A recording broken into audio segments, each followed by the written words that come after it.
할머니, 아프면 병원에 가세요. 저희한테 피해주지 마시고요. 할머니, 언제 쫓아내요?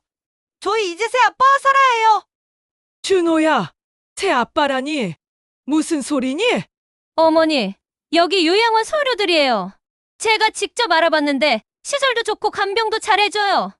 미경아, 내가 뭘 잘못했니? 왜 갑자기 이런 소리를? 어머니, 여기 서명만 하시면 모든 절차가 끝나요. 요양원비도 충분히 나올 거고요.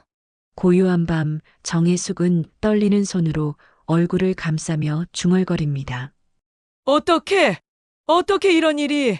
구독자께서 성동구 왕십리에서 보고 계시다는 연락을 주셔서 이번 사연에 반영했습니다. 구독, 좋아요 누르시고 지역을 댓글로 남겨주시면 다음 영상에 반영할게요. 이제 시작합니다. 어둠이 내린 정혜숙의 집 현관 앞 밤 11시. 평소라면 조용히 잠들어 있을 시간에 현관문이 거칠게 열립니다. 윤미경이 낯선 남자와 함께 들어서며 정혜숙에게 소리를 지릅니다. 어머니, 이제 그만하세요. 집 팔기로 했다고 몇 번 말씀드렸잖아요. 정혜숙은 거실 소파에 앉아 뜨개질을 하다가 갑작스러운 소리에 놀라 바늘을 떨어뜨립니다. 며느리 뒤로 따라온 낯선 남자를 보며 당황스럽게 물어봅니다. 그 남자는 키가 크고 정장을 입고 있지만 눈빛이 차갑고 계산적입니다. 미경아, 이분은 누구고? 왜 갑자기 이런 소리를? 강민수라 불리는 그 남자는 정혜숙을 향해 천천히 다가옵니다. 마치 사냥감을 바라보는 듯한 시선으로 집안을 둘러보며 친근한 듯하지만 차가운 목소리로 말합니다. 할머니, 안녕하세요. 저는 강민수입니다. 윤미경 씨와 결혼을 약속한 사이죠. 할머니 이야기 많이 들었어요. 정혜숙의 머리가 하얗게 변합니다. 결혼이라는 말에 충격을 받으며 며느리를 바라봅니다. 윤미경은 정혜숙의 시선을 피하며 가방에서 서류 뭉치를 꺼냅니다. 어머니, 이미 말씀드렸잖아요. 저도 새로운 삶을 살 권리가 있다고요. 그 순간 정혜숙의 마음속에서 가장 소중했던 존재가 등장합니다. 준호가 현관 뒤에서 나타나며 할머니를 바라보는 눈빛이 예전과 완전히 다릅니다. 사랑스러웠던 그 눈빛 대신 차갑고 무관심한 시선이 할머니를 향합니다. 할머니, 언제 쫓아내요? 저희 이제 새 아빠와 살아야 해요. 정혜숙은 마치 머리를 망치로 얻어맞은 것처럼 충격을 받으며 소파에서 일어서다 비틀거립니다. 손자의 입에서 나온 그 잔혹한 말이 믿어지지 않아 떨리는 목소리로 되묻습니다. 준호야, 새아빠라니. 무슨 소리니? 강민수는 정혜숙의 충격받은 모습을 보며 오히려 만족스러운 표정을 짓습니다. 마치 계획대로 되어가고 있다는 듯이 윤미경의 어깨에 손을 올리며 말합니다. 할머니, 저희가 결혼하면 준호에게 더 좋은 환경을 만들어줄 수 있어요. 하지만 이 집은 좁죠. 윤미경은 정혜숙의 충격받은 모습을 보며 오히려 더욱 당당하게 나옵니다. 마치 오래전부터 계획해왔던 것처럼 서류를 정혜숙 앞에 펼쳐놓습니다. 어머니, 여기 요양원 서류들이에요. 제가 직접 알아봤는데 시설도 좋고 간병도 잘해줘요. 정혜숙은 팸플릿들을 보며 가슴이 답답해옵니다. 색색으로 인쇄된 요양원 소개서들이 마치 자신의 사형 선고서처럼 느껴집니다. 미경아, 내가 뭘 잘못했니? 왜 갑자기 이런 소리를? 준호는 할머니의 애원하는 목소리를 들으며 짜증스럽다는 표정을 짓습니다. 강민수에게 다가가 팔짱을 끼며 말합니다. 새아빠, 할머니가 계속 이러면 어떻게 해요? 빨리 큰 집으로 이사가고 싶은데요.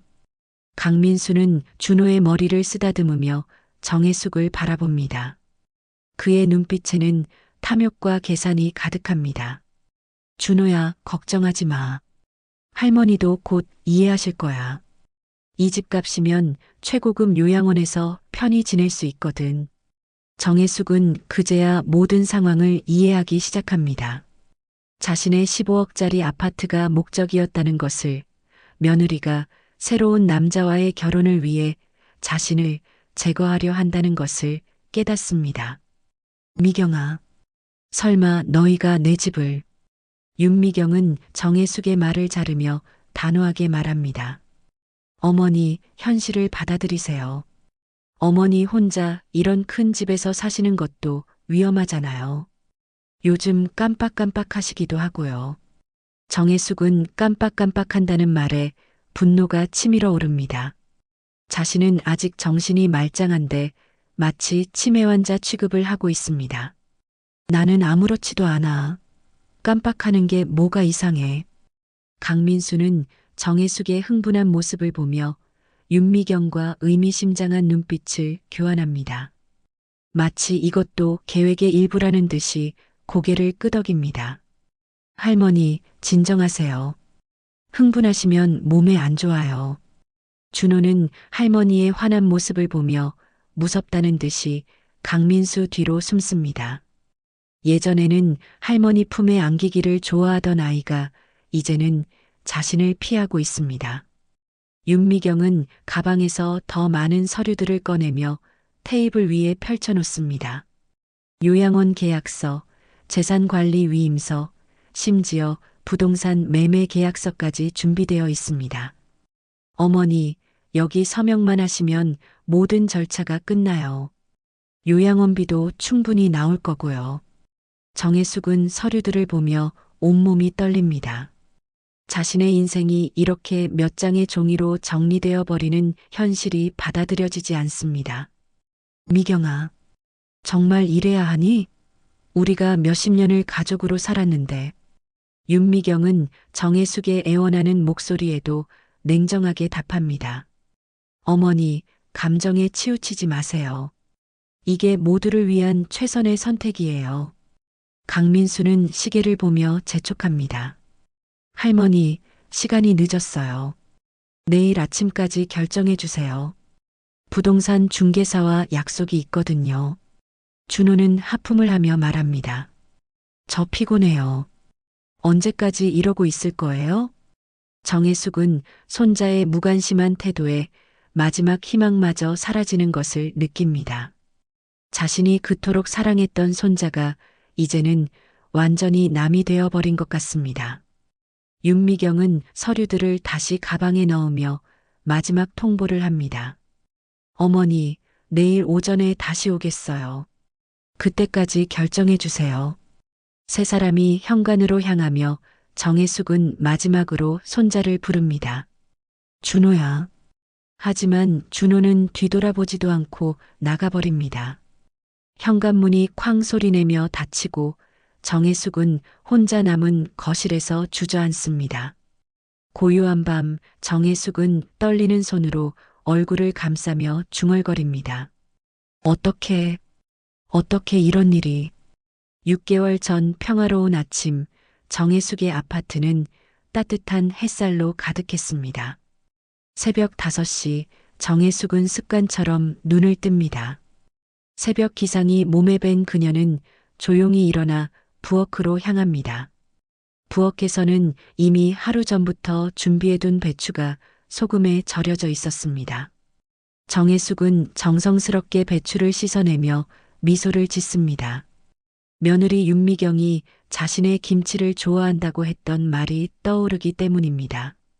양념을 만들기 위해 고춧가루를 체에 거르고 젓갈과 다진 마늘을 섞어가며 정혜숙은 마치 예술작품을 만드는 것처럼 세심하게 작업합니다. 한 포기 한 포기 정성스럽게 양념을 발라가며 가족들의 얼굴을 떠올립니다. 아침 7시 윤미경이 부엌으로 나와 정혜숙의 모습을 봅니다. 머리를 단정하게 빗어 올리고 앞치마를 두른 시어머니의 뒷모습이 든든해 보입니다. 어머니, 이렇게 일찍부터 고생 많으세요. 윤미경의 목소리에는 진심 어린 감사가 담겨 있었습니다. 정혜숙은 손을 씻으며 환하게 웃습니다. 미경이 네가 김치 좋아한다고 했잖아. 준호도 잘 먹고. 윤미경은 시어머니가 담근 김치 맛을 보며 엄지손가락을 들어 올립니다. 짭짤하면서도 깔끔한 맛이 입안에 퍼지자 절로 감탄이 나옵니다. 역시 어머니 솜씨는 최고예요. 저는 아직도 이 맛을 못 내겠어요. 정혜숙은 며느리의 칭찬에 기분이 좋아져 더욱 열심히 김치를 담급니다. 가족들이 맛있게 먹는 모습을 상상하며 손놀림이 더욱 빨라집니다. 아침 식탁 준비가 끝나자 준호가 방에서 나옵니다. 잠이 덜 깬 얼굴로 비틀거리며 나오던 준호는 할머니를 보자마자 환하게 웃으며 달려옵니다. 할머니. 준호가 정혜숙의 품에 안기자 그녀의 얼굴에는 이 세상 그 무엇과도 바꿀 수 없는 행복한 미소가 번집니다. 손자의 따뜻한 체온과 달콤한 냄새가 온몸으로 전해집니다. 우리 준호 잘 잤어? 할머니가 새 김치 담갔어. 준호는 할머니의 품에서 고개를 들며 반짝이는 눈으로 말합니다. 할머니 사랑해요. 할머니 김치가 세상에서 제일 맛있어요. 정혜숙은 준호의 머리를 쓰다듬으며 가슴이 벅차오름을 느낍니다. 우리 준호, 할머니도 준호가 제일 사랑해. 식탁에 앉은 가족들은 정혜숙이 정성껏 차린 아침상을 받습니다.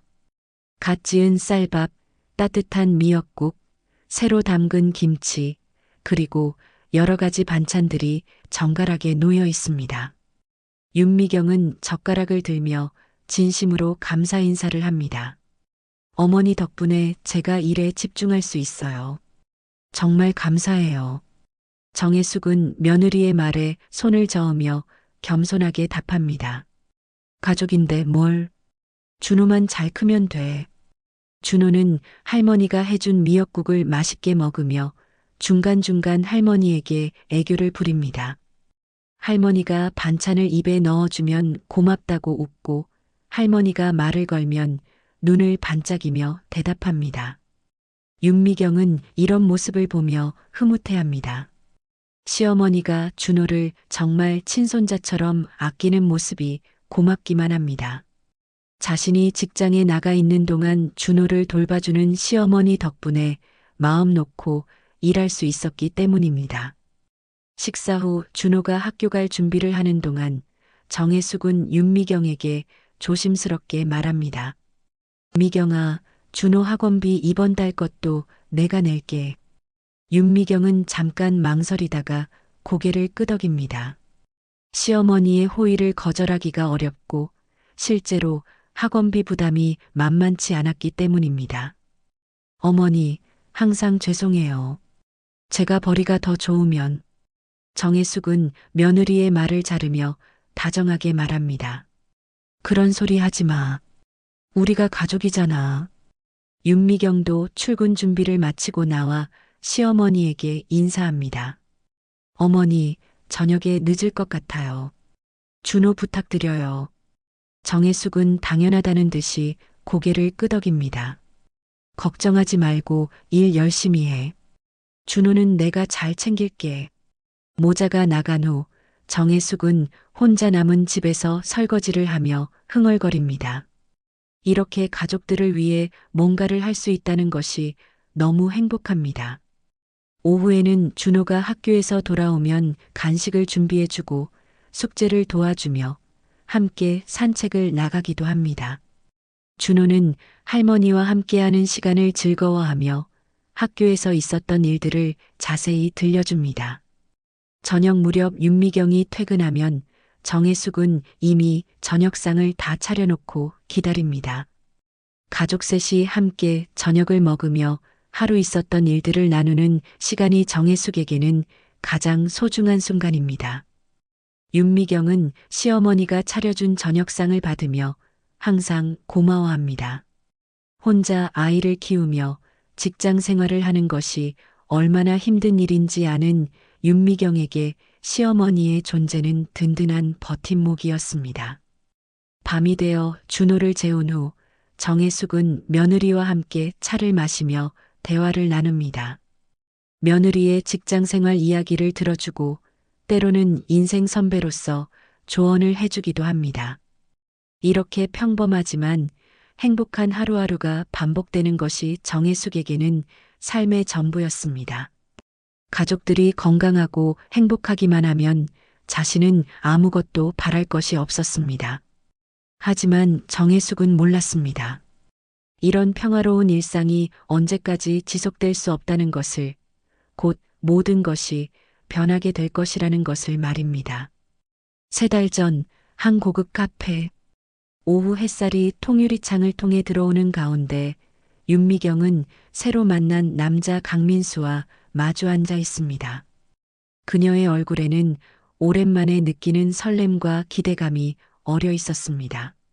강민수는 정장을 단정하게 차려입고 있었지만 그의 눈빛에는 어딘가 계산적인 면이 숨어 있었습니다. 그는 윤미경을 바라보며 관심 있는 듯한 표정을 지었지만 실제로는 그녀가 말하는 재산 이야기에 더 집중하고 있었습니다. 윤미경은 커피잔을 들며 조심스럽게 자신의 상황을 설명했습니다. 남편을 일찍 잃고 혼자 아이를 키우며 살고 있다는 것, 시어머니와 함께 살고 있다는 것들을 차근차근 이야기했습니다. 강민수는 윤미경의 이야기를 들으며 적당한 동정과 이해를 표했습니다. 하지만 그가 진짜 관심을 보인 것은 다른 부분이었습니다. 그런데 미경 씨, 시어머니가 가지신 집이 환승역이라 하셨죠? 윤미경은 강민수의 질문에 고개를 끄덕이며 답했습니다. 네, 왕십리역 근처예요. 시어머니께서 젊었을 때 사신 건데 지금은 시세가 많이 올랐어요. 강민수의 눈이 번뜩였습니다. 그는 부동산 투자로 큰 돈을 벌어보려다 실패하여 현재 상당한 빚을 지고 있는 상황이었습니다. 윤미경의 말을 듣는 순간 그의 머릿속에서는 빠르게 계산이 돌아가고 있었습니다. 대략 시세가 어느 정도 되나요? 윤미경은 잠시 망설이다가 대답했습니다. 15억 정도 될 것 같아요. 평수도 넓고 위치도 좋거든요.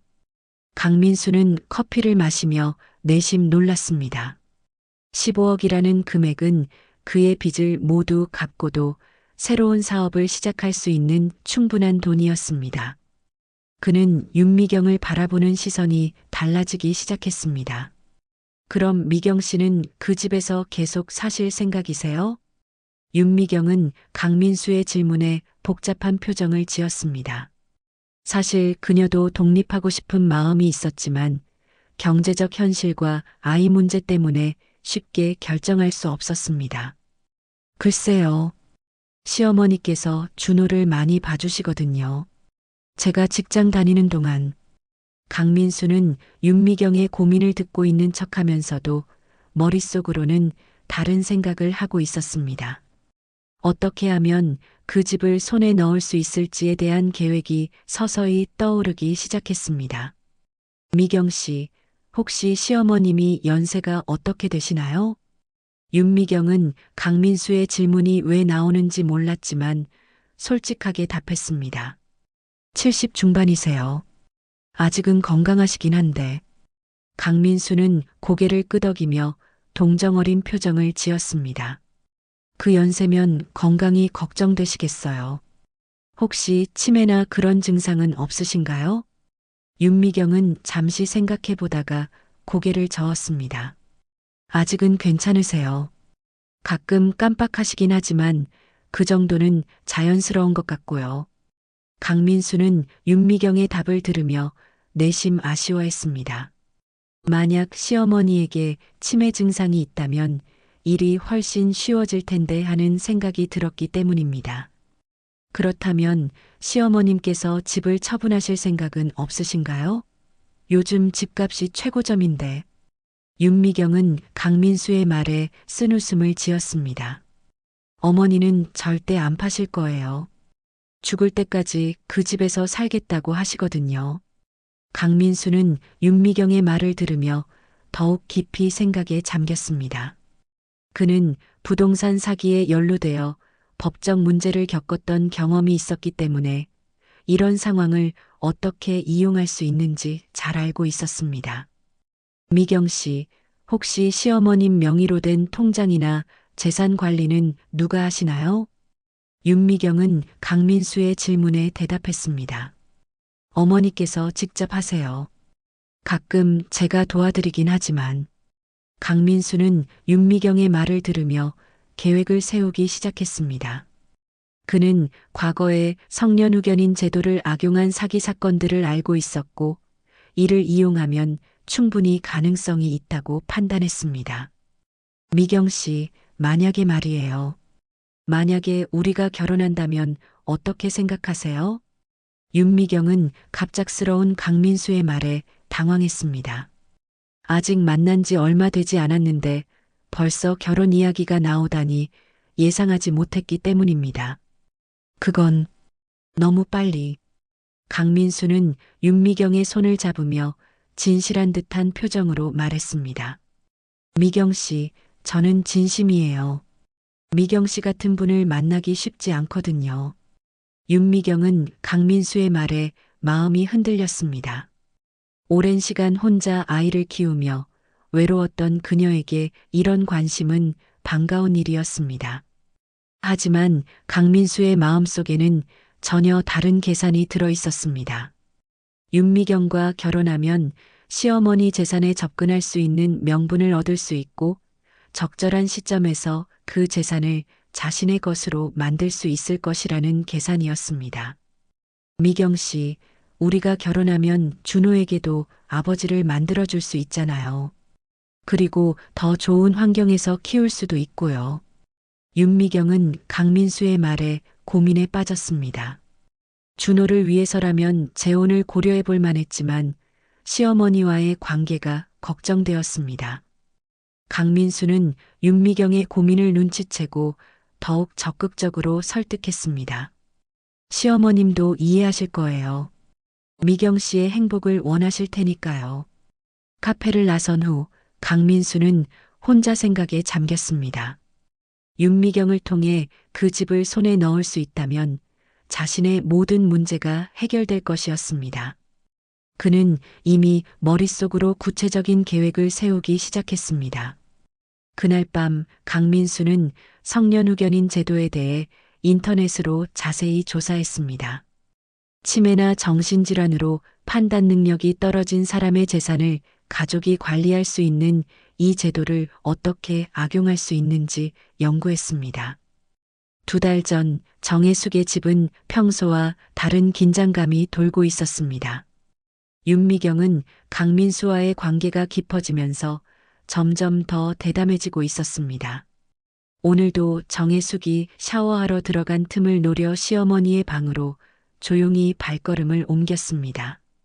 윤미경의 손은 떨리고 있었지만 강민수가 알려준 계획을 실행에 옮겨야 한다는 생각이 그녀를 움직이게 했습니다. 시어머니의 화장대 서랍을 열어보니 예상대로 도장과 각종 서류들이 정리되어 있었습니다. 도장통을 열어보니 정혜숙의 도장들이 가지런히 놓여 있었습니다. 윤미경은 주위를 둘러본 후 조심스럽게 도장들을 꺼내어 휴대폰으로 사진을 찍었습니다. 강민수가 위조 도장을 만들기 위해 필요하다고 했던 자료들이었습니다. 서랍 깊숙한 곳에서 인감증명서와 가족관계 증명서도 발견했습니다. 정혜숙이 얼마나 꼼꼼한 성격인지 알 수 있듯이 모든 서류가 날짜 순으로 정리되어 있었습니다. 윤미경은 이 서류들도 휴대폰 카메라에 담았습니다. 가장 중요한 것은 부동산 등기부등본이었습니다. 이 집이 정말로 15억의 가치가 있는지, 그리고 담보나 다른 권리관계는 없는지 확인하는 것이 필요했습니다. 서류를 펼쳐보니 예상보다도 더 좋은 조건이었습니다. 근저당도 없고 완전한 단독 소유였습니다. 윤미경은 서류들을 다시 원래 자리에 정리하며 안도의 숨을 쉬었습니다. 하지만 그때 목욕탕에서 물소리가 멈추는 것이 들렸습니다. 정혜숙이 목욕을 마치고 나올 시간이 다가온 것입니다. 서둘러 방을 나오려던 윤미경은 복도에서 강민수에게 전화를 걸었습니다.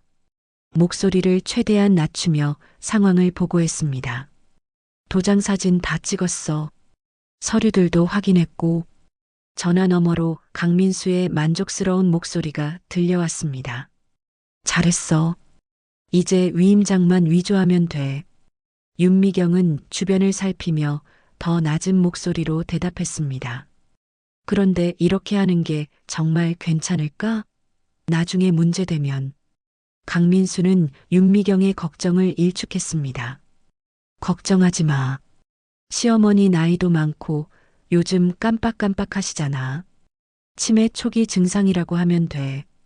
그 순간 목욕탕 문이 열리는 소리가 들렸습니다. 정혜숙이 목욕 가운을 입고 나오고 있었습니다. 윤미경은 재빨리 전화를 끊고 자연스러운 척 행동했습니다. 하지만 정혜숙은 복도에서 웅크리고 있는 며느리의 모습을 이상하게 여겼습니다.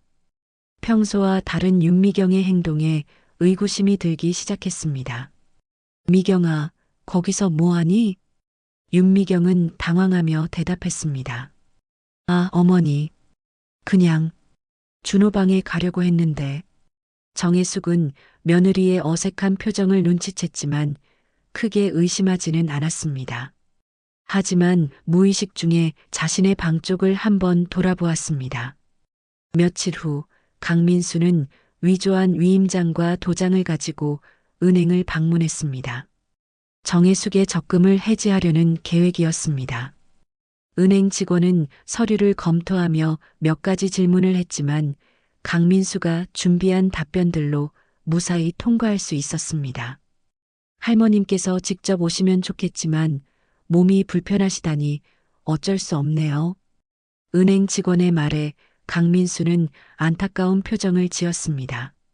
네, 요즘 치매 증상이 조금씩 나타나서요. 가족들이 대신 관리해드리고 있습니다. 적금 해지 절차가 완료되자 강민수는 내심 쾌재를 불렀습니다. 생각보다 쉽게 진행되었고 이제 본격적인 계획을 실행에 옮길 때가 되었습니다. 그날 저녁 정혜숙은 무심코 자신의 방 서랍을 열어보았습니다. 뭔가 평소와 다른 느낌이 들었기 때문입니다. 서류들의 배치가 미묘하게 달라진 것 같았지만 확신할 수는 없었습니다. 도장통을 확인해 보니 도장들이 그대로 있었습니다. 하지만 정혜숙은 이상한 기분을 떨칠 수 없었습니다. 평생을 조심스럽게 살아온 그녀의 직감이 뭔가 잘못되었다고 경고하고 있었습니다. 며칠 후 정혜숙은 은행에서 적금 해지 소식을 듣고 충격에 빠졌습니다. 자신이 전혀 모르는 사이에 자신 명의의 적금이 해지되었다는 사실을 받아들이기 어려웠습니다. 집으로 돌아온 정혜숙은 윤미경에게 따지려 했지만 며느리는 회사에서 야근한다며 늦게 들어왔습니다. 그리고 그 사이 정혜숙은 더욱 충격적인 대화를 엿듣게 되었습니다. 윤미경이 강민수와 통화하는 소리가 거실까지 들려왔습니다. 정혜숙은 부엌에서 설거지를 하던 손을 멈추고 귀를 기울였습니다. 치매 진단서만 있으면 성년후견인 신청할 수 있어. 그럼 재산관리권이 너한테 넘어와. 강민수의 목소리가 전화기를 통해 새어나왔습니다. 정혜숙은 자신의 귀를 의심했습니다. 치매 진단서? 성년후견인? 이게 무슨 소리인지 이해할 수 없었습니다. 준호한테도 미리 말해둘게. 할머니가 아프다고. 윤미경의 대답에 정혜숙은 온몸이 얼어붙는 것을 느꼈습니다. 며느리가 손자까지 이용해서 자신을 속이려 한다는 것을 깨달았기 때문입니다. 정혜숙은 문 뒤에서 떨리며 더 많은 대화를 들었습니다. 자신의 재산을 노리고 있다는 것, 치매 환자로 만들어서 모든 재산을 빼앗으려 한다는 것을 알게 되었습니다. 통화가 끝난 후 정혜숙은 조용히 자신의 방으로 들어갔습니다. 거울 앞에 앉아 자신의 모습을 바라보며 속삭였습니다. 내가 뭔 죄를 지었다고. 그녀의 눈에서는 절망의 눈물이 흘러내리고 있었습니다. 몇십 년을 함께 살아온 며느리가 그리고 피를 나눈 손자까지 자신을 배신하려 한다는 사실이 믿어지지 않았습니다. 정혜숙은 그날 밤 잠들지 못했습니다. 머릿속으로 윤미경과 강민수의 대화가 계속 맴돌았습니다. 이제야 며느리의 행동들이 이해되기 시작했습니다. 왜 갑자기 자신의 건강을 걱정하는 척했는지, 왜 준호에게 이상한 말들을 하고 다녔는지 모든 것이 계획된 일이었던 것입니다. 한 달 전 정혜숙의 집은 점점 더 냉랭한 분위기로 변해가고 있었습니다. 윤미경은 강민수와의 계획을 본격적으로 실행에 옮기기 시작했고 가장 먼저 준호를 자신의 편으로 만드는 작업에 착수했습니다. 윤미경은 준호가 학교에서 돌아온 후 그를 자신의 방으로 불렀습니다. 평소보다 진지한 표정으로 아들을 바라보며 조심스럽게 말문을 열었습니다. 준호야, 엄마가 중요한 이야기를 해줄게. 준호는 엄마의 심각한 표정을 보며 긴장했습니다. 무슨 일인지 궁금해하는 눈빛으로 엄마를 바라보았습니다. 윤미경은 준호의 어깨에 손을 올리며 안타까운 표정을 지었습니다. 할머니가 요즘 많이 아프셔. 깜빡깜빡하시고. 준호는 엄마의 말에 놀랐습니다. 자신이 보기에는 할머니가 아픈 것 같지 않았기 때문입니다. 할머니가 아프세요? 어디가요? 윤미경은 준호의 순수한 질문에 마음이 아팠지만 계획을 위해서는 어쩔 수 없다고 자신을 합리화했습니다. 머리가 아프셔. 기억을 잘 못하시는 병이야. 그래서 병원에 가셔야 하는데 싫어하시네. 준호는 엄마의 말을 듣고 걱정스러운 표정을 지었습니다. 할머니가 정말 아프다면 빨리 나아야 한다는 생각이 들었습니다. 그럼 할머니 병원에 모셔다 드려야 하는 거 아니에요? 윤미경은 준호의 말에 고개를 끄덕이며 더욱 깊이 있는 거짓말을 시작했습니다. 그래서 엄마가 할머니를 도와드리려고 해. 그런데 준호도 엄마를 도와줘야 해. 준호는 할머니를 돕는 일이라면 기꺼이 하겠다고 생각했습니다. 평소 자신을 아껴주시는 할머니를 위해 무엇이든 할 준비가 되어 있었습니다. 며칠 후 강민수가 처음으로 집에 찾아왔습니다. 윤미경은 준호에게 미리 말해두었던 대로 강민수를 소개했습니다. 준호야, 이분이 엄마 친구야. 강민수 아저씨라고 해. 강민수는 준호에게 환한 미소를 지으며 다가갔습니다. 그는 아이들의 마음을 사는데 능숙했습니다. 가방에서 비싼 게임기를 꺼내며 준호에게 건넸습니다. 준호야, 처음 만나는 선물이야. 마음에 들어? 준호는 눈이 휘둥그레져서 게임기를 받았습니다. 평소 갖고 싶어 했던 최신형 게임기였기 때문입니다. 할머니나 엄마는 비싸다며 사주지 않았던 것이었습니다. 우와, 정말 저 가져도 돼요? 강민수는 준호의 기뻐하는 모습을 보며 만족했습니다. 첫 단계는 성공적으로 진행되고 있었습니다. 물론이지. 앞으로 우리 자주 만날 거야. 그날부터 강민수는 자주 집에 드나들기 시작했습니다. 올 때마다 준호에게 선물을 가져왔고 준호는 점점 강민수에게 호감을 갖게 되었습니다. 할머니가 사주지 않는 것들을 강민수는 아낌없이 사주었기 때문입니다. 윤미경은 이런 상황을 이용해서 준호에게 더욱 구체적인 말들을 했습니다. 준호야, 강민수 아저씨가 우리랑 가족이 되고 싶어 하셔. 준호는 엄마의 말에 잠시 생각에 잠겼습니다. 아버지에 대한 기억이 거의 없는 준호에게 아버지 같은 존재가 생긴다는 것은 매력적으로 들렸습니다. 그럼 아저씨가 우리 아빠가 되는 거예요? 윤미경은 준호의 순수한 질문에 고개를 끄덕였습니다. 그래. 그러면 우리는 더 큰 집에서 살 수 있을 거야. 준호 방도 지금보다 훨씬 넓어질 거고. 준호의 눈이 반짝였습니다. 더 큰 방이라는 말에 마음이 끌렸습니다. 지금 자신의 방은 작아서 친구들을 부르기가 부끄러웠기 때문입니다. 정말요? 더 큰 방에서 살 수 있어요? 강민수가 끼어들어 말했습니다. 당연하지. 나랑 엄마랑 결혼하면 너한테 더 좋은 환경을 만들어줄 거야. 그러면서 강민수는 준호에게 슬며시 독을 심었습니다. 하지만 그러려면 할머니는 할머니만의 편안한 곳에서 쉬셔야 해. 준호는 강민수의 말이 무슨 의미인지 정확히 이해하지 못했지만 어렴풋이 할머니가 어딘가 다른 곳으로 가야 한다는 것을 느꼈습니다. 윤미경은 준호의 혼란스러운 표정을 보며 더욱 구체적으로 설명했습니다. 할머니는 나이도 많으시고 아프시니까 병원 같은 곳에서 전문적으로 케어받으시는 게 좋을 거야. 준호는 엄마와 강민수의 말을 들으며 점점 그들의 논리에 빠져들기 시작했습니다. 할머니가 정말 아프다면 전문적인 치료를 받는 것이 맞다는 생각이 들었습니다. 며칠 후 준호의 태도에 변화가 나타나기 시작했습니다.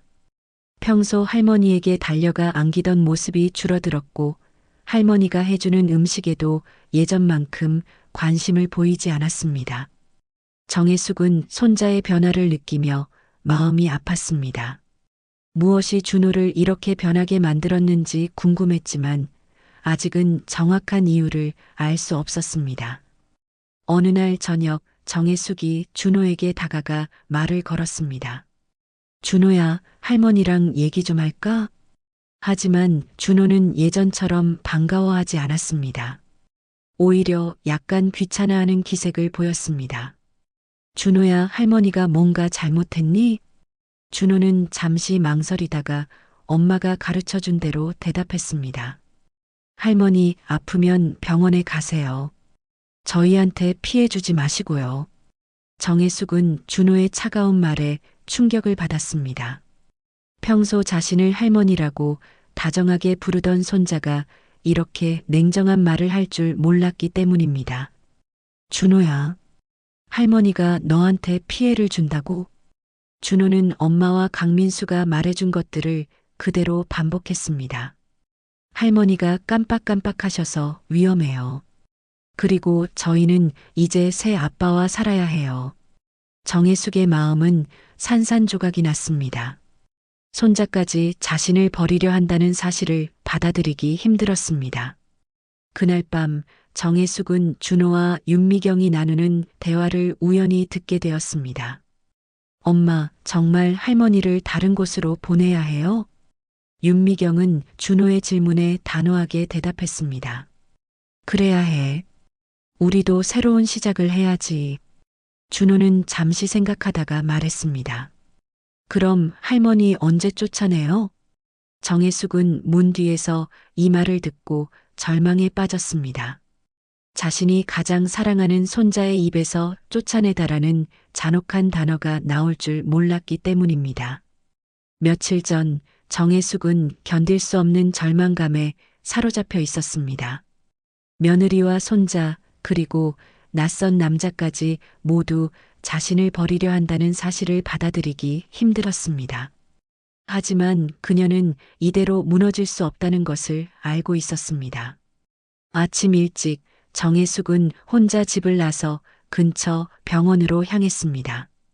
윤미경이 자신을 치매 환자로 만들려 한다는 것을 알았기 때문에 먼저 정확한 진단을 받아보기로 결심한 것입니다. 병원 신경과에 도착한 정혜숙은 담당 의사에게 자신의 상황을 솔직하게 설명했습니다. 가족들이 자신에게 치매가 있다고 주장하지만 본인은 전혀 그렇게 느끼지 않는다고 말했습니다. 의사는 정혜숙의 이야기를 주의 깊게 들은 후 여러 가지 검사를 진행했습니다. 인지능력 검사, 기억력 테스트, 그리고 간단한 뇌 영상 검사까지 꼼꼼하게 진행되었습니다. 검사 결과를 기다리는 동안 정혜숙은 불안한 마음을 달랠 수 없었습니다. 만약 정말로 자신에게 문제가 있다면 어떻게 해야 할지 막막했습니다. 하지만 동시에 자신의 정신이 또렷하다는 확신도 있었습니다. 1시간 후 의사가 검사 결과를 가지고 돌아왔습니다. 정혜숙은 긴장한 마음으로 의사의 말을 기다렸습니다. 할머님, 검사 결과는 정상이십니다. 치매가 아니라 단순한 건망증 수준이에요. 정혜숙은 의사의 말을 듣고 안도의 한숨을 쉬었습니다. 자신이 정신적으로 온전하다는 것이 의학적으로 증명된 것입니다. 정말인가요? 제가 정상이라고요? 의사는 고개를 끄덕이며 진단서를 작성해 주었습니다. 네, 걱정하지 마세요. 나이에 비해 인지 기능도 매우 좋으시고 기억력도 또래보다 우수한 편입니다. 정혜숙은 진단서를 받아들며 눈물이 났습니다. 이 종이 한 장이 자신의 존재를 증명해주는 소중한 증거가 될 것이라는 생각이 들었습니다. 병원을 나선 정혜숙은 곧바로 오랜 친구인 순자에게 전화를 걸었습니다. 이 모든 상황을 혼자서만 감당하기에는 너무 힘들었기 때문입니다. 동네 카페에서 만난 순자는 정혜숙의 이야기를 듣고 분노로 떨었습니다. 몇십 년을 함께 살아온 며느리가 이런 배신을 할 수 있다는 것이 믿어지지 않았습니다. 혜수가, 그년이 어떻게 그럴 수가 있어? 너를 그렇게 키워놓고. 순자의 분노 섞인 목소리에 정혜숙도 덩달아 울음이 터져 나왔습니다. 그동안 혼자 품고 있던 억울함과 배신감이 한꺼번에 쏟아져 나왔습니다. 순자야, 내가 뭘 잘못했을까? 순자는 정혜숙의 손을 꼭 잡으며 단호하게 말했습니다. 잘못한 건 그년이야. 은혜를 원수로 갚는 년이라고. 카페에서 한참을 울고 난 후 순자는 정혜숙에게 실질적인 도움을 제안했습니다.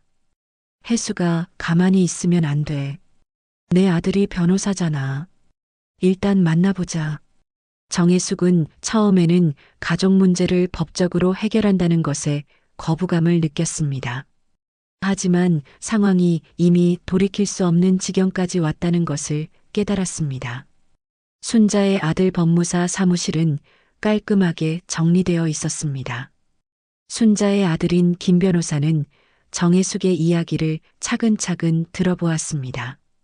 정혜숙은 며느리가 자신의 도장을 몰래 사용했다는 것, 적금이 무단으로 해지되었다는 것, 그리고 치매 환자로 만들어 재산을 빼앗으려 한다는 계획을 엿들었다는 것을 모두 설명했습니다. 김 변호사는 정혜숙의 이야기를 듣고 심각한 표정을 지었습니다. 할머니, 이건 명백한 사기입니다. 가족이라고 해서 봐줄 일이 아니에요. 정혜숙은 여전히 망설였습니다. 하지만 손자가, 준호는 어떻게 되는 거죠? 김 변호사는 정혜숙의 걱정을 이해한다며 다정하게 설명했습니다. 할머니, 손자분을 진짜로 보호하려면 이런 사기꾼들로부터 지켜내셔야 합니다. 지금 상황에서는 준호도 피해자예요. 김 변호사의 말을 들으며 정혜숙은 점점 확신을 갖기 시작했습니다. 준호를 위해서라도 올바른 일을 해야 한다는 생각이 들었습니다. 그럼 어떻게 하면 되죠? 김 변호사는 구체적인 계획을 설명했습니다. 먼저 현재까지의 모든 증거를 수집하고 추가적인 사기 행위가 있는지 확인한 후 적절한 시점에 고발하는 것이었습니다. 지금 당장 움직이면 그들이 증거를 인멸할 수 있어요. 조금 더 지켜본 후에 결정적인 순간에 행동하는 게 좋겠습니다. 정혜숙은 김 변호사의 조언을 받아들이기로 했습니다. 법적 절차에 대해서는 잘 모르지만 전문가의 도움을 받는 것이 현명하다고 판단했습니다. 사무실을 나오면서 순자는 정혜숙에게 용기를 북돋아 주었습니다. 혜숙아, 이제 더 이상 당하고만 있지 마. 네가 싸워야 할 때야. 정혜숙은 순자의 말에 고개를 끄덕였습니다. 그동안 참고 견뎌왔지만 이제는 적극적으로 맞서야 할 때라는 것을 깨달았습니다. 준호라도 구해야겠어. 저런 사기꾼들 밑에서 자라면 안 돼. 집으로 돌아가는 길에 정혜숙은 마음을 다잡았습니다. 비록 가족들이 자신을 배신했지만 포기할 수는 없었습니다. 자신의 존엄도 손자의 미래도 지켜야 했습니다. 그날 밤 정혜숙은 오랜만에 깊은 잠에 들었습니다. 절망 속에서도 희망의 실마리를 찾았다는 안도감 때문이었습니다. 내일부터는 더 이상 당하기만 하는 할머니가 아니라 당당하게 맞서는 할머니가 되기로 결심했습니다. 하지만 정혜숙은 몰랐습니다. 며칠 후 윤미경과 강민수가 마지막 계획을 실행에 옮길 것이라는 것을, 그리고 그때가 바로 자신이 맞서 싸워야 할 결정적인 순간이 될 것이라는 것을 말입니다. 이틀 전 정혜숙은 김 변호사와의 상담 후 마지막 준비를 마쳤습니다. 윤미경과 강민수의 사기 행각에 대한 모든 증거가 수집되었고 이제 결정적인 순간만을 기다리고 있었습니다. 김 변호사는 그들이 마지막 단계를 실행할 때 현장에서 잡는 것이 가장 확실한 방법이라고 조언했습니다. 그 순간은 생각보다 빨리 찾아왔습니다. 윤미경과 강민수는 더 이상 기다릴 수 없다고 판단하고 정혜숙을 요양원으로 보내는 계획을 강행하기로 결정했기 때문입니다. 그들은 이미 요양원과 계약을 체결했고 부동산 중개업소와도 매매 상담을 진행한 상태였습니다. 정혜숙은 그들의 계획을 미리 알고 있었기 때문에 김 변호사와 함께 대응책을 준비했습니다. 경찰에 신고를 마친 상태였고 결정적인 순간에 증거를 제시할 준비도 완료되어 있었습니다. 운명의 날 저녁 윤미경과 강민수 그리고 준호가 정혜숙에게 마지막 통보를 하러 왔습니다. 하지만 이번에는 정혜숙이 먼저 준비된 카드를 꺼내들었습니다. 현관문이 열리자 정혜숙이 경찰 2명과 함께 나타났습니다. 윤미경과 강민수는 예상하지 못한 상황에 당황했습니다. 경찰관이 공식적으로 체포영장을 제시하며 말했습니다. 윤미경 씨, 강민수 씨, 사기 및 문서 위조 혐의로 체포합니다. 윤미경은 믿을 수 없다는 표정으로 정혜숙을 바라보았습니다. 뭐라고요? 어머니, 이게 무슨 일이에요? 하지만 정혜숙은 더 이상 당황하지 않았습니다. 며칠간의 준비를 통해 마음을 단단히 먹었기 때문입니다. 강민수는 상황을 모면하려고 발버둥쳤습니다. 이거 가족 간의 일 아닌가요? 왜 경찰까지? 경찰관은 강민수의 변명을 일축했습니다. 위조 도장으로 금융기관에서 계약을 체결한 것은 명백한 범죄입니다. 가족 간의 일이라고 해서 법적 처벌을 면할 수는 없습니다. 준호는 갑작스러운 상황에 혼란스러워했습니다. 지금까지 엄마와 강민수가 말해준 것과 완전히 다른 상황이 벌어지고 있었기 때문입니다. 할머니, 엄마가 나쁜 사람이에요? 정혜숙은 무릎을 꿇고 준호의 눈높이에 맞춰 조심스럽게 말했습니다. 준호야, 할머니가 진실을 말해줄게. 엄마가 할머니 집을 훔치려고 했어. 준호의 눈이 커졌습니다. 그동안 들어왔던 이야기와 완전히 다른 내용이었기 때문입니다. 엄마가 도둑이에요? 정혜숙은 준호의 순수한 질문에 마음이 아팠지만 사실을 말해주는 것이 맞다고 생각했습니다. 준호야, 엄마가 할머니를 속였어. 할머니는 아프지 않아. 여기 병원에서 받은 진단서가 있어. 정혜숙이 진단서를 보여주자 준호는 그제야 상황을 이해하기 시작했습니다. 자신이 그동안 잘못된 정보를 듣고 있었다는 것을 깨달았습니다. 경찰은 윤미경과 강민수에게 수갑을 채우기 시작했습니다. 윤미경은 마지막까지 억울하다고 주장했습니다. 어머니, 이렇게까지 하실 거예요? 준호는 어쩌고. 하지만 정혜숙은 더 이상 흔들리지 않았습니다. 준호는 내가 제대로 키울 거야. 사기꾼한테서 구해내서. 강민수는 끌려가면서도 정혜숙을 원망하는 눈빛을 보냈습니다. 자신의 계획이 완전히 무너진 것에 대한 분노가 역력했습니다. 할머니 때문에 우리 인생이 망가졌어. 정혜숙은 강민수의 말에 단호하게 대답했습니다. 당신들이 스스로 선택한 길이에요. 다른 사람을 속이고 재산을 빼앗으려 한 대가를 치르는 거예요. 경찰차가 떠나간 후 정혜숙과 준호는 조용한 집에 둘만 남게 되었습니다. 준호는 여전히 혼란스러워하며 할머니를 바라보았습니다. 할머니, 정말 저를 사랑하세요? 정혜숙은 준호를 꼭 안으며 눈물을 흘렸습니다. 준호야, 할머니가 세상에서 제일 사랑하는 건 너야. 그래서 너를 지키려고 한 거야. 준호도 할머니의 품에서 울기 시작했습니다. 그동안 할머니에게 차갑게 대했던 것이 미안했고 엄마와 강민수에게 속았다는 사실이 슬펐습니다. 할머니, 미안해요. 제가 나쁜 말 했어요. 정혜숙은 준호의 머리를 쓰다듬으며 다정하게 말했습니다. 괜찮아, 준호야. 네 잘못이 아니야. 어른들이 너를 속인 거야. 그날 밤 할머니와 손자는 오랜만에 함께 저녁을 먹었습니다. 비록 가족의 형태는 달라졌지만 진실한 사랑만이 남은 따뜻한 식탁이었습니다. 준호는 할머니가 차려준 음식을 먹으며 말했습니다. 할머니, 이제 저는 할머니 말만 들을 거예요. 정혜숙은 준호의 말에 미소를 지었습니다.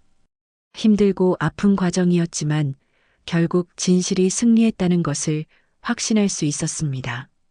밤이 깊어가자 정혜숙은 준호를 재우고 혼자 거실에 앉았습니다. 창밖으로 보이는 도시의 불빛을 바라보며 지난 몇 달간의 일들을 되돌아보았습니다. 비록 가족이라고 믿었던 사람들에게 배신당했지만 결국 진실과 정의가 승리했다는 것에 위안을 얻었습니다. 그리고 무엇보다 준호를 지켜낼 수 있었다는 것이 가장 큰 성과였습니다. 정혜숙은 마음속으로 다짐했습니다. 앞으로는 준호에게 올바른 가치관을 심어주고 정직하고 성실한 사람으로 키우겠다고 말입니다. 3개월 후 정혜숙의 집은 다시 따뜻한 웃음소리로 가득했습니다. 거실 한쪽 벽면에는 준호가 그린 그림들이 가득 붙어 있었고 식탁 위에는 할머니가 정성스럽게 차린 저녁상이 놓여 있었습니다. 준호는 할머니 무릎에 머리를 기대고 누워서 책을 읽고 있었습니다. 예전처럼 할머니와의 시간을 소중히 여기게 되었고 학교에서 있었던 일들을 자세히 들려주곤 했습니다. 할머니, 오늘 학교에서 선생님이 칭찬해 주셨어요. 정혜숙은 준호의 말에 환한 미소를 지으며 머리를 쓰다듬었습니다. 우리 준호가 뭘 잘했는데? 준호는 자랑스러운 표정으로 대답했습니다. 제가 친구를 도와줬어요. 넘어진 친구를 일으켜주고 보건실에 데려다 줬거든요. 정혜숙의 마음이 뿌듯했습니다. 준호가 다른 사람을 배려할 줄 아는 아이로 자라고 있다는 것을 확인할 수 있었기 때문입니다. 잘했어, 준호야. 어려운 사람을 도와주는 게 정말 중요한 거야. 거실 한쪽에서는 텔레비전이 켜져 있었습니다. 저녁 뉴스 시간이 되자 앵커의 목소리가 들려왔습니다. 시어머니 재산 사기 사건으로 기소된 윤모 씨와 강모 씨에게 법원이 실형 3년을 선고했습니다. 정혜숙은 뉴스를 듣고 복잡한 심정이 되었습니다. 윤미경이 감옥에 가게 되었다는 소식에 완전히 기뻐할 수만은 없었습니다. 한때는 가족이라고 여겼던 사람이기 때문입니다. 준호는 뉴스를 보며 조용히 물었습니다. 할머니, 엄마는 언제 나와요? 정혜숙은 준호의 질문에 신중하게 답했습니다. 3년 후에 나올 거야. 그동안 엄마가 잘못한 일을 뉘우치는 시간을 가져야 해. 준호는 잠시 생각에 잠겼다가 말했습니다. 엄마가 나쁜 일 했지만 그래도 엄마잖아요. 정혜숙은 준호의 순수한 마음을 이해했습니다. 아무리 윤미경이 잘못을 저질렀다고 해도 준호에게는 여전히 엄마였습니다. 맞아, 준호야. 그래서 할머니도 엄마를 완전히 미워하지는 않아. 다만 잘못은 잘못이야. 준호는 할머니의 말에 고개를 끄덕였습니다. 선악을 구분하면서도 용서의 마음을 가지는 것에 대해 배워가고 있었습니다. 저녁 식사 시간이 되자 정혜숙은 준호와 함께 밥상을 차렸습니다. 이제는 준호도 할머니를 도와 설거지를 하고 집안일을 거들었습니다. 할머니, 제가 앞으로 더 도와드릴게요. 정혜숙은 준호의 말에 감동받았습니다. 어린 나이지만 가족에 대한 책임감을 느끼고 있다는 것을 알 수 있었습니다. 고마워, 준호야. 하지만 공부가 제일 중요해.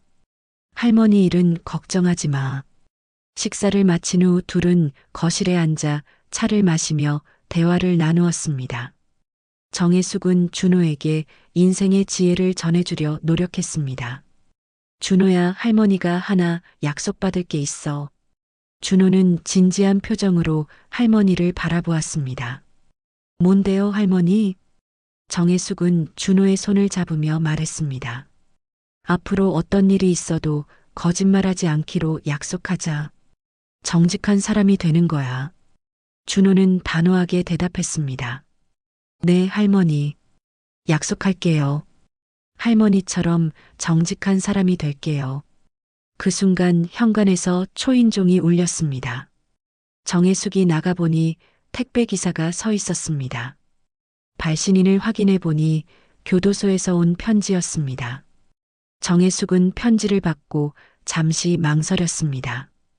윤미경이 보낸 편지임을 알 수 있었기 때문입니다. 준호가 다가와 물었습니다. 할머니, 그게 뭐예요? 정혜숙은 편지를 보여주며 설명했습니다. 엄마가 보낸 편지야.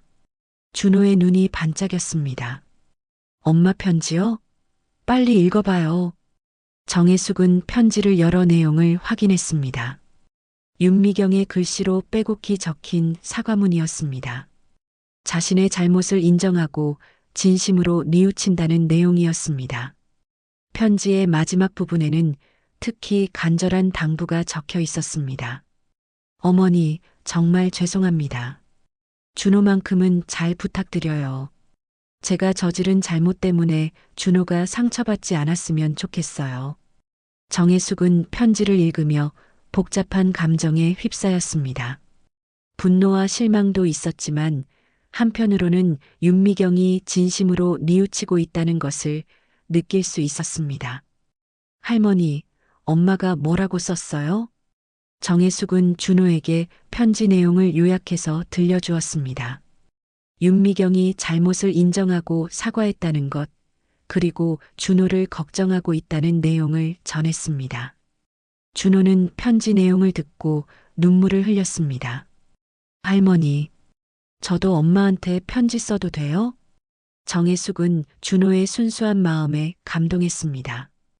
엄마가 잘못을 저질렀지만 여전히 그리워하고 있다는 것을 알 수 있었습니다. 그래, 준호야. 엄마에게 편지를 써보자. 그날 밤 준호는 윤미경에게 보낼 편지를 정성스럽게 썼습니다. 엄마를 그리워한다는 마음과 함께 할머니와 잘 지내고 있다는 소식을 전했습니다. 정혜숙은 준호가 편지를 쓰는 모습을 보며 생각에 잠겼습니다. 비록 윤미경이 큰 잘못을 저질렀지만 언젠가는 진심으로 뉘우친다면 용서할 수 있을지도 모른다는 생각이 들었습니다. 밤이 깊어가자 정혜숙은 준호를 재우고 혼자 창가에 앉았습니다.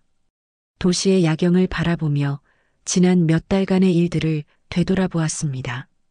힘들고 아픈 시간이었지만 결국 진실이 승리했고 소중한 것들을 지켜낼 수 있었습니다. 무엇보다 준호와 함께하는 이 평범한 일상이 얼마나 소중한지 깨달을 수 있었습니다. 정혜숙은 마음속으로 다짐했습니다. 남은 인생을 준호와 함께 의미 있게 살아가겠다고, 그리고 정직하고 올바른 가치관을 심어주는 할머니가 되겠다고 말입니다. 창밖으로 새벽이 밝아오고 있었습니다. 새로운 하루가 시작되는 것처럼 정혜숙과 준호에게도 진정한 새로운 시작이 펼쳐지고 있었습니다. 오늘의 이야기 어떠셨나요? 여러분의 생각과 느낌을 댓글로 적어주세요. 구독, 좋아요 눌러주시면 더 좋은 이야기로 보답드릴게요.